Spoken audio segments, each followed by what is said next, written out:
Well, hello and a very warm welcome to Ask the Leader. We're putting the leaders of the SNP, the Conservatives, Labour and the Liberal Democrats on the spot all throughout this week. They're each facing questions from our live studio audience here in Glasgow, and I'm trying to press them for the answers. Well, if you'd like to join the debate on social media, it's easy. The hashtag is Ask the Leader.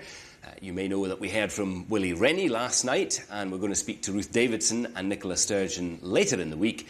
But tonight it's the turn of Kezia Dugdale, leader of the Scottish Labour Party. And the first question for her comes from Victor Clements. Victor. Without using any cliches or sound bites, what is this election about? I think it's fundamentally about the future of our country and a choice of two visions. So ultimately, come the Friday after the election, there's only going to be either a Labour government or a Conservative government. And I really worry about another 5 years of the Tories. I really worry about what they'll do, particularly to the most vulnerable and disadvantaged people in this country. Why? Because of what I've witnessed the last 5 years being like. And the reality is it doesn't have to be this way. If we ask the richest people in society to pay a bit more tax, we can raise the revenue we need to invest in our public services, to protect the things we really care about, most notably the National Health Service, and ensure we've got the best schools in the world once again. That's the choice at this election, whether we choose to put the money into the public services we need to protect them, or if we want to ignore all that and proceed with a second independence referendum, or take the Tories approach just to keep everything the way that it is just now. What do you make of that? Yeah, there's a few sound bites in that. To me, it's an opportunity to freshen things up a little bit, get a new narrative in Scotland, maybe get some new personnel, because the debate in Scotland, I think, has been going around in circles for a few years now, and it would be good if we could change that. Theresa May said that she was calling the election in light of Brexit. Do you buy that, or do you think Kezia Dugdale has identified more closely what this election is about? Yeah, I think, well, the election is called because of Brexit, so I think we do have to respect that, and I think we do have to have a good discussion about our relationship with the EU and what it means. And I don't think we've really had that either. OK, well, we might get to that in the discussion tonight. I'll take another contribution from the audience, and then we'll be back with Kezia Dugdale. Given the brain feed today by Jeremy Corbyn and the brain feed by Diane Abbott recently, have you still got confidence in the leadership of the Labour Party? Absolutely, I do, because, like I said right at the start of this programme, there's two very clear choices, very different directions of travel we can take as a country. And I want a Labour Prime Minister and I want a Labour government because I believe in that manifesto that's been put forward. There's a really serious, radical plan there to transform this country and who it works for. If I can give you one idea that's in that manifesto that I believe in above perhaps all others, it's the idea of a real living wage of £10 an hour. On the first day of a Labour government, we could lift 5.6 million people that work, that go out every day and earn a wage but don't have enough money to put the food on the table of their family out of that poverty. It's good for business, it's sound economic sense, and I think it's a fundamentally good thing for society as well. The contributor mentioned Jeremy Corbyn's brain freeze earlier today. What is that a technical term? Perhaps it is. What is your position on a second independence referendum, which you mentioned in your opening remarks? Look, I think it's very easy and clear for everyone to go and look this up on the Labour Party manifesto on our website. It says that we think that a second independence referendum is unnecessary and unwanted. We don't support it, and we don't support independence either. Why? Because I know what Tory austerity is doing to our country right now. Take that and add an additional £15 billion worth of cuts on top of that, and that's what you would get with independence. The economics have fallen apart. That opposition that you've set out, is that shared by Jeremy Corbyn? Is that also Jeremy Corbyn's position? Absolutely, categorically. And every time Jeremy Corbyn has been in Scotland, he's warned against independence and the turbocharged austerity that it would bring. Well, you can, I'm sure, understand why some people might find this confusing. Here's what Jeremy Corbyn said on this earlier today. If the Scottish Parliament and the Scottish people want a referendum, they have the right to do that. That was the whole point of the devolution agreements of 1990s. I think any referendum should take place, if there is to be one, after the Brexit negotiations are concluded, because this is the most important thing. That doesn't sound like the cast iron guarantee that you gave against independence and a second referendum at all. It's not just me that gave that cast iron guarantee, it's in the UK-wide Labour manifesto. That's not what your man just said. Unnecessary and unwanted, and it's not just a kind of made-up view of the Labour Party, that's our experience travelling around the country. OK, but that was him speaking today in London on this topic. I understand that, but all I can do is point to you the manifesto of both the Scottish and the UK Labour Party. Yeah, but he's the leader of the Labour Party and you're campaigning to make him Prime Minister of the United Kingdom. He's not saying he would block another independence referendum. Look at the lines in the manifesto. It could not be clearer. Well, I'm listening to what your UK leader has said, and he's got form on this. I mean, yesterday he said he would open discussions with the government in Scotland on this.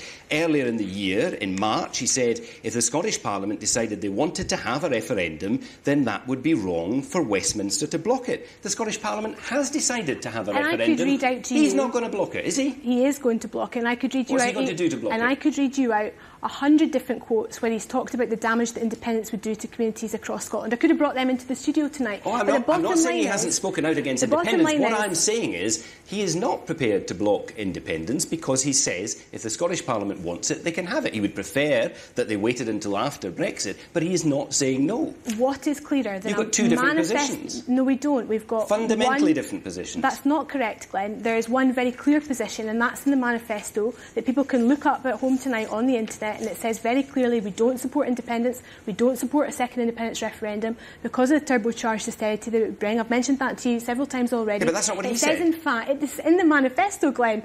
That is the programme for government. So it doesn't matter what the leader of the Labour Party says, it only matters what's written in the manifesto. You picked one 10-second quote there. I'm pointing to you to an entire record and a manifesto, a programme for government that says we're opposed to independence and a second independence referendum. It couldn't be clearer than that. Let's get some views from people in our audience. We'll go to the gentleman in the back row and then the gentleman in the front here. You're saying there that the public don't want it, and it's kind of clear that the majority of people don't want a second independence referendum, but what are you doing to convince people who voted yes in the last referendum to change their minds? Because I don't really see a sort of positive vision at the moment from Labour.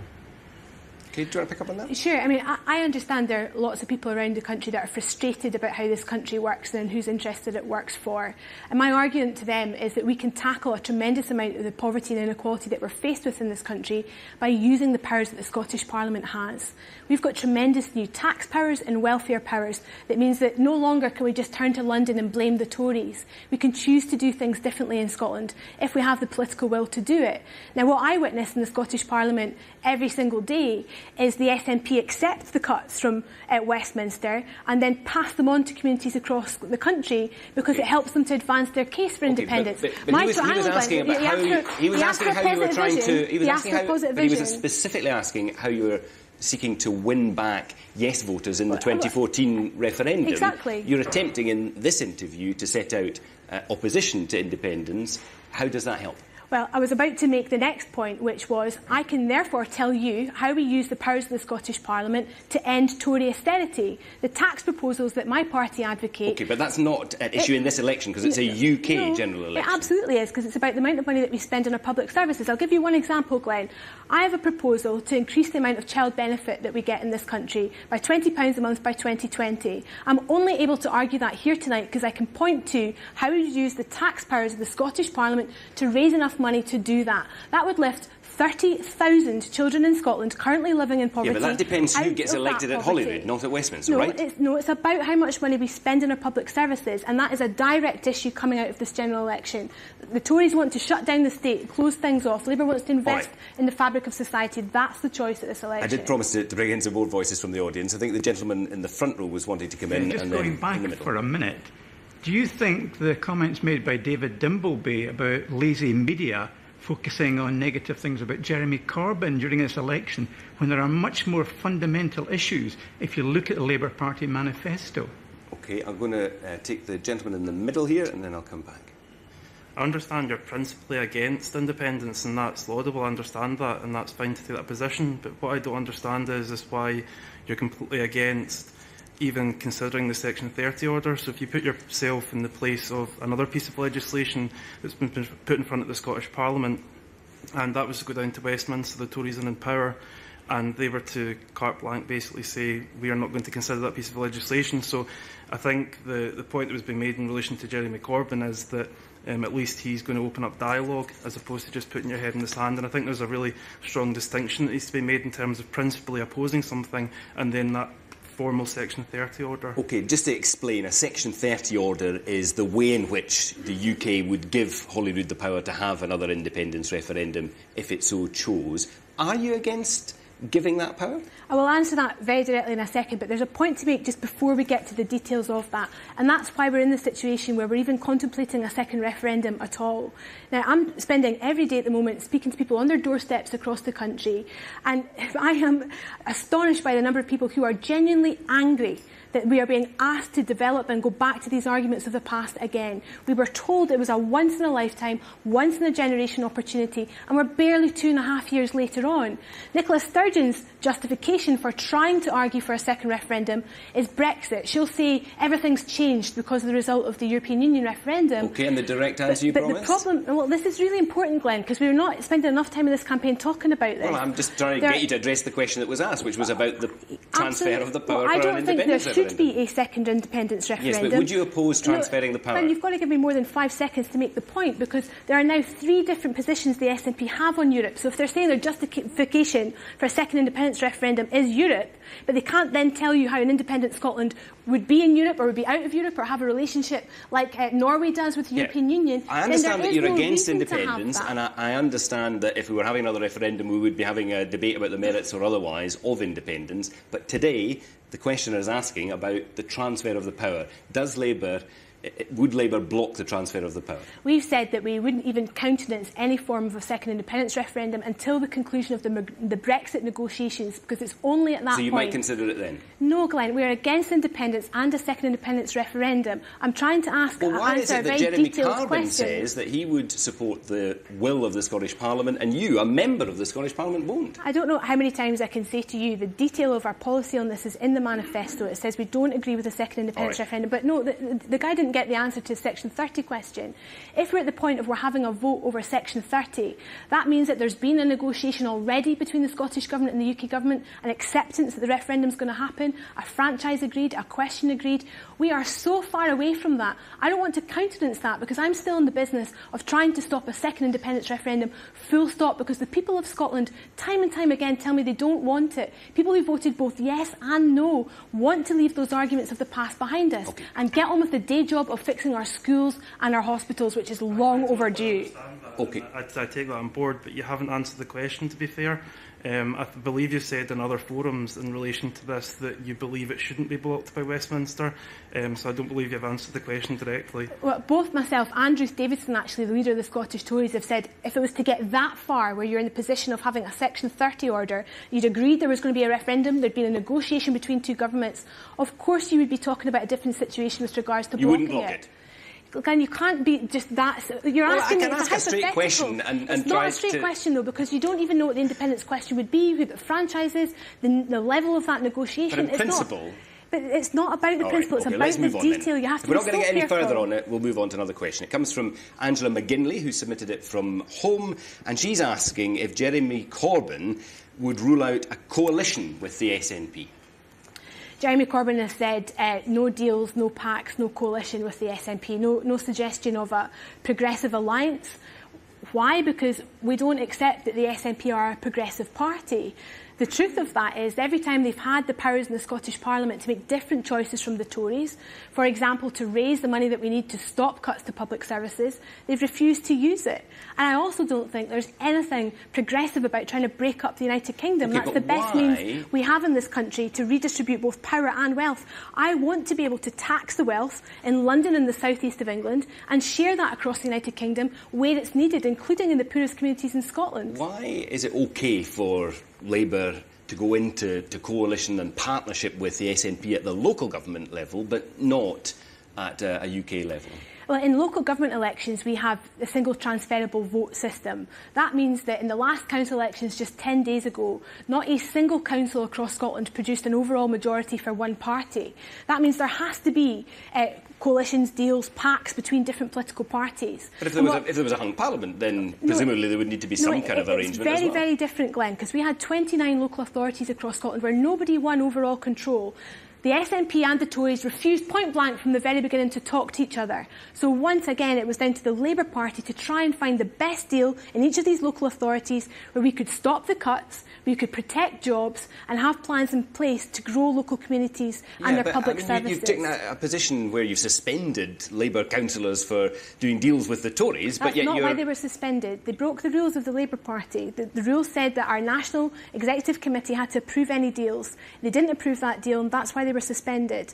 The reason that we are approaching every council deal right now is on the basis of whether or not we can stop compulsory redundancies and stop cuts to public services. I actually think that's a really admirable approach to make sure there's no deals across the country that are going to lead to job losses or cuts to education. And once again, it's only the Labour Party that's doing the grown-up thing. It's the SNP and the Tories that have played petty politics for the past few weeks over this. Lady in the front row and then gentleman at the back. What is the point in voting Labour in Scotland? Because we're going to end up with a Tory government anyway. Locally in Inverclyde, the area I've come from, the Labour Council, Minority Council, have amalgamated with the Tories. That's not true. Yes, it is. There's a minority. They've promoted the Tory. They've given the Tory guy a deputy. It's very important I address that. I'm sorry, I'll let you do address sense, but I don't want to get bogged down in the politics of Inverclyde Council. Inverclyde is a minority administration. Labour are the party in charge, just as in East Renfrewshire. So in Renfrewshire, the SNP are the minority administration. In both situations, that involved, Glenn, a couple of Tories taking seats. So if Labour did a deal with the Tories in Inverclyde, that means the SNP did a deal with the Tories in Renfrewshire. It's really very simple. OK, thanks for that. I want to leave that there. I don't want to get caught up in that. The gentleman in the back row. You mentioned about when you don't want any redundancies. Well, yeah, North Lanarkshire Council denouncing the cutting the classroom assistants and other things. Yeah, it's a Labour that's teamed up with the Tories to have this. I can talk to you very specifically about classroom assistants. The reality is that in the Scottish budget that we passed in the Scottish Parliament in January, just a few months ago, the SNP government cut £170 million out of local services. And that has meant that we've lost hundreds, if not thousands, of classroom assistants over the past few years. That is a direct example of what happens when the SNP take Tory cuts coming from Westminster and pass them on to communities across the country because they refuse to use their own powers to do things differently. The Labour approach... No, that's not true. The minimum wage was to be devolved, but you refused to... The Labour approach to the budget in January was to use the tax powers of the Scottish Parliament. We'd have put the basic rate of income tax up by 1 penny. If the Parliament had agreed that, we'd have raised enough money to make sure that we had the money for classroom assistance. Should Holyrood be in charge of setting the minimum wage? Well, I think there's an argument for substantially more powers coming to the Scottish Including Parliament. That one? Because of Brexit, yes, I do. And what I've said that before, Glenn, that's not new. I think that there's a very good argument for all the powers that are coming back from Brussels when it was on the Smith Commission. Pardon? Why did you refuse to allow the minimum wage to be delivered when it was the Smith Commission? The reality now is that a lot of our workers' rights, what they call social chapter rights that existed in Brussels, are coming back to Britain. And the conversation we need to have is about where they go. That's not answering the question. No, it is answering the question. No, it's not. I'm afraid I'm asking it you, is. why did you refuse the minimum wage to be devolved from Westminster to the Scottish Government? Why was it not OK then, but it is now? Well, Brexit, unfortunately, forces it upon us. You admitted you were in the wrong. I think there's an argument for devolving those powers to the Scottish Parliament, including... You admit that you're in the wrong back. Well, I think what she's saying is that she's changed her position as a result of Brexit. Am I right? I also would devolve employment law from Westminster to the Scottish Parliament. So you would have those powers from Brussels coming to the Scottish Parliament and then other powers coming from Westminster to the Scottish Parliament, so we could use them, so we could make much better, more progressive decisions. Okay. I would like to see a higher national minimum wage in Scotland, but what I don't want Scotland to be able to do is to undercut a minimum wage across the rest of the United Kingdom, because then we get into competition and a race to the bottom. That's not a good thing. We need a minimum standard across the whole of the UK, and I would like the Scottish Parliament to have the power to top up that wage. We can do that if we give it that power. OK, we started this bit of discussion talking about coalitions and deals and partnerships that we've ranged across local government, Holyrood powers, but just to remind you, of course, this is a UK general election, a Westminster election, and there is an area, I'm sure there are many areas, but one in particular where you in the Scottish Labour Party and the SNP agree, and that's on the nuclear deterrent. But it's not quite as straightforward as all of that, because, as John Schofield points out in a written question, the Labour UK manifesto backs renewing Trident. The Scottish Labour manifesto does not. He asks, what reassurances can you give that the Scottish view will prevail? Well, it's very clear in both the Scottish and the Labour manifestos that we've produced for this general election that we support the renewal of Trident and would work for multilateral global disarmament. There's no difference between those two manifestos. We had a democratic process around 18 months ago in the Scottish Labour Party where, as the Scottish Party, we had a big debate at our conference and we concluded that we wanted to oppose the renewal of Trident and feed that into the UK-wide defence review. That's what happened, but the democratic decision of the UK Labour Party is to renew Trident, and that's what's reflected in the manifesto. OK, so if you have one or more Scottish Labour MPs at Westminster after this election, they will toe that particular line no matter what their personal opinion is or the view of the Scottish Labour Party is. Every Labour MP that's elected on the 8th of June is standing on the manifesto and the platform within it. They'd be expected to vote for its entire contents. OK, interested to bring in members of our audience on our next question, which comes from Sarah Coots. Sarah. Good evening, Kezia. Hi. What guarantees do you offer adults with disabilities, including myself, who are subject to austerity cuts and cuts on benefits? So, first and foremost, the Labour Party has plans to stop austerity altogether, and that's because of the tax proposals that we have. We would put a penny on the basic rate of income tax. That means that it would raise enough money to stop any further cuts to public services. What does that mean to your life or to people that have learning disabilities? It means protecting things like additional support in schools for young people with additional needs. I see that falling away all the time just now. Again, that's a devolved area, isn't it? But you're asking very specifically what does the Labour Party stand for in that regard. When it comes to social security, if you want to talk more specifically about the benefit system and the welfare state, what we would like to see is actually more money go into the social security system. Jeremy Corbyn's got a plan for £10 billion more to go into the social security system over the next 5 years so that we can make sure that people with additional needs have all the support that they require to live dignified lives and do everything that they want to fulfil every aspect of their potential. That's the difference that you get Your with Labour. manifesto, Kezia Dugdale, on this says that Labour will repeal many of the cuts in social security support to disabled people.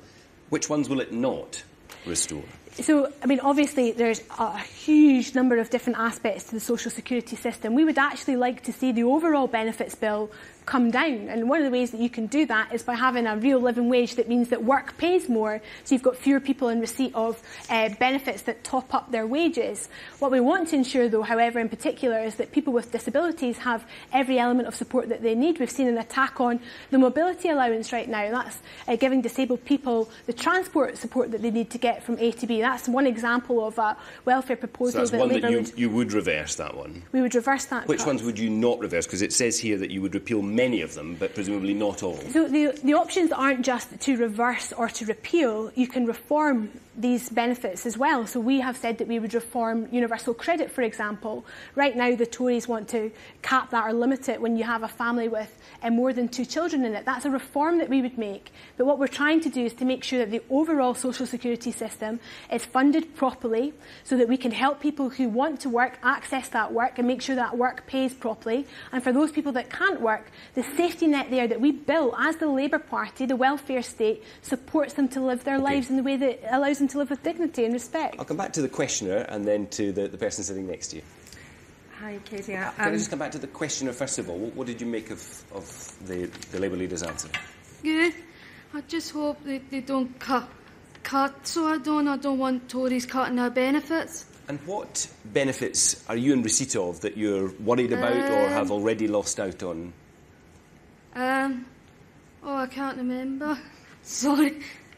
But you are concerned that, I'm you're concerned, at risk of losing benefit? Yeah.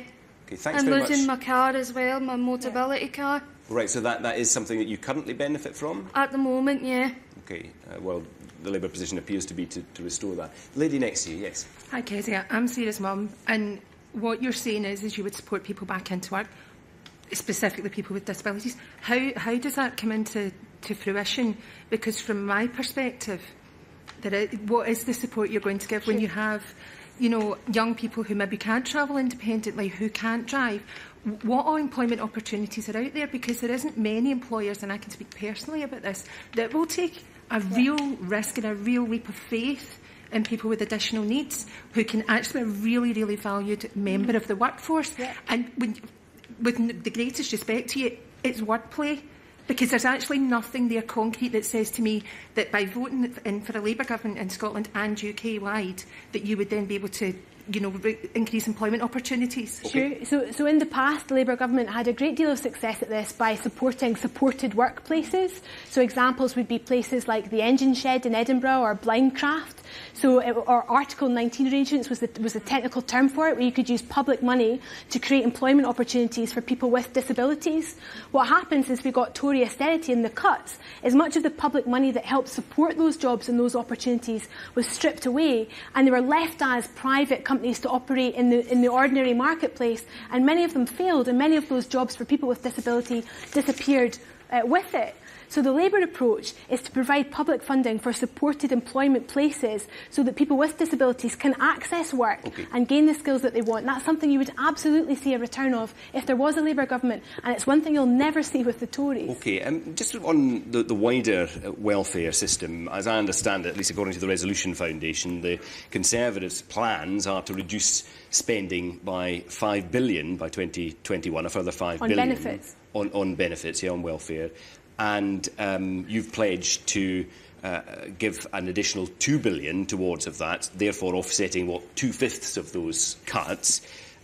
What are you not prepared to do? I mean, when it comes to the freeze on working age benefits, does that have to stay? It's very difficult to give you a clear-cut answer to that, Glenn, because I said right at the start I think every government of every party wants to see the benefits bill come down because you want work to pay so you don't have to top up in-work benefits. So until we have a living wage of £10 an hour, it's hard to see what additional money you would need to guarantee all the different aspects of the welfare system. It's about getting the balance right and applying the principles. So you've got to make sure that work pays, and far too many people just now are in temporary, insecure jobs. We've got a fantastic plan to guarantee and improve employment rights and workers' rights that would ensure that a lot of those incomes would be more secure in the future. A £10 living wage, a reform of universal credit, better support for people with disabilities. But when it comes to the freeze on benefits, particularly working age benefits, is it Labour's policy to keep that in place? We want to end the freeze that we've seen from the Tories. And you want to, or you will? We said that we want to, but it's very difficult, as I've just said to you a second ago, to put clear-cut numbers on that until you can see the difference that a £10 living wage would make, because it's only when you assess how many different people need that support to top up the wages. The cost of that at the moment? Well, it would change every single day with every day that someone takes a job or not, Glenn. It's very difficult to put an exact figure on that. Right. Would you believe we've only got about 3 minutes left of the programme? I'm going to try and squeeze in a last question on Brexit. It comes from Lewis Gray. Lewis. Do you think Jeremy Corbyn could negotiate on behalf of Britain in the Brexit negotiations? I think that Jeremy Corbyn and Sir Keir Starmer QC would be a fantastic team to negotiate for us when it comes to Brexit. And they've said very clearly what they would do on day one. First of all, guarantee EU nationals their rights to remain here in Scotland. It's 180,000 EU nationals just now who are basically living in fear, worried about whether they can continue to stay here in Scotland. We would also scrap any plans for the Great Repeal Act. That's what the Tories want to do. And instead have a much greater focus on jobs and workers' rights. Now, we need to be able to have tariff-free access to the single market, and that means keeping a lot of the regulations the same with our European neighbours. You were committed last year, and you tweeted about this, absolutely committed, you said, to EU and single market and supportive of SNP efforts to retain both. But now you talk about access to the single market. When did you change your position on that? Nothing has changed in that regard. But what people have to understand and accept is this isn't just down to one party or one government. We have to negotiate with the other 27 nations of Europe. It's down to them whether or not we get tariff-free access to the single market. We're arguing for that, but we're also realistic. And I think it's very unrealistic of the SNP to promise the world when they can't even explain to us what their actual position on membership of the European Union is. All right, let's hear from members of our audience. Lady in the front row and then the gentleman behind you. So would a Labour government move away from a hard Brexit to a soft Brexit? What do you mean by soft Brexit? Is that staying in the single market or something else? It means staying within the market. Very, very briefly, Kes, because I'm trying to get through a few points. We want tariff-free access to the single market. That's the goal, because that's the way we can protect jobs, the economy and workers' rights. But not in it as a member of the European Economic Area? We would want to respect the result of the EU referendum, which is accepting that we are leaving the European Union. OK. Gentleman behind? And at what point did you become really supportive of Corbyn? Pardon? When was the Damascene conversion? towards Corbynism? Listen, I'm a member of the Labour Party. I've devoted the whole of my adult life to the Labour Party's principles and values, and I'll fight every single day of my life for a Labour government and a Labour Prime Minister, because that's what we need to transform this country. No matter who's in charge?